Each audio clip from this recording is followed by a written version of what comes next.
Anh đã không giữ được nhiều hạnh phúc cho em.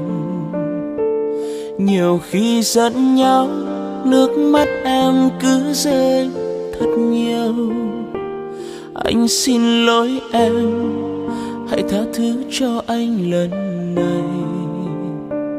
Đừng rời xa anh, em nói đi, em rất yêu anh.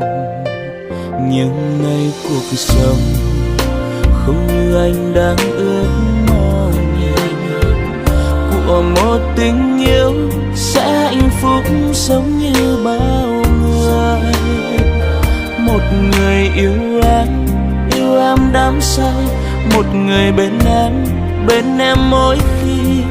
Mà giờ đây nước mắt anh đã rơi rồi. Thật ra anh đâu có muốn chia tay như vậy.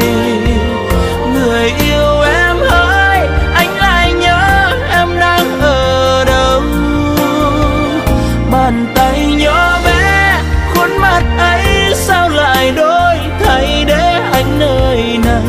Ngoài trời mưa cứ rơi lặng thầm, chỉ còn riêng anh. Thật sự nhiều khi muốn nhắn tin gửi cho em nhiều, lại sợ người ơi đang hạnh phúc vui bên một ai. Tình yêu đã chết, hai người giữ mai này chúng ta có duyên gặp lại, thì anh vẫn luôn luôn yêu em như lúc mới yêu.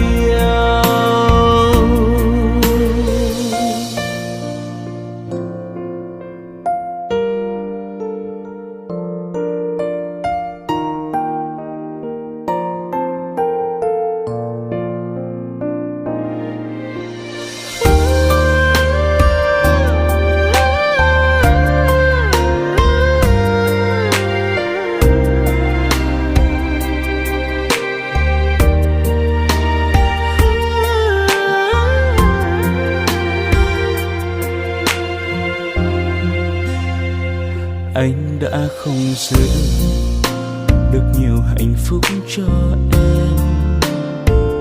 Nhiều khi giận nhau, nước mắt em cứ rơi thật nhiều.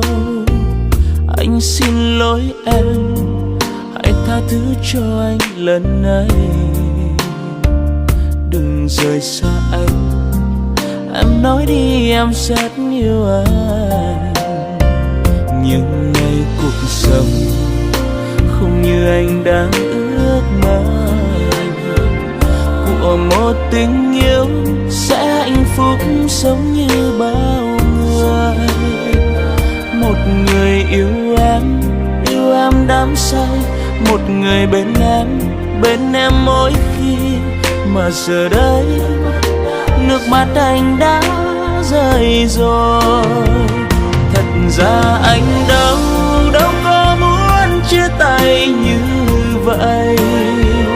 Người yêu em ơi, anh lại nhớ em đang ở đâu. Bàn tay nhỏ bé, khuôn mặt ấy sao lại đổi thay để anh nơi này.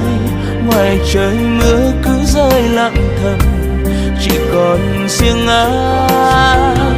Thật sự nhiều khi muốn nhắn tin gửi cho em nhiều, lại sợ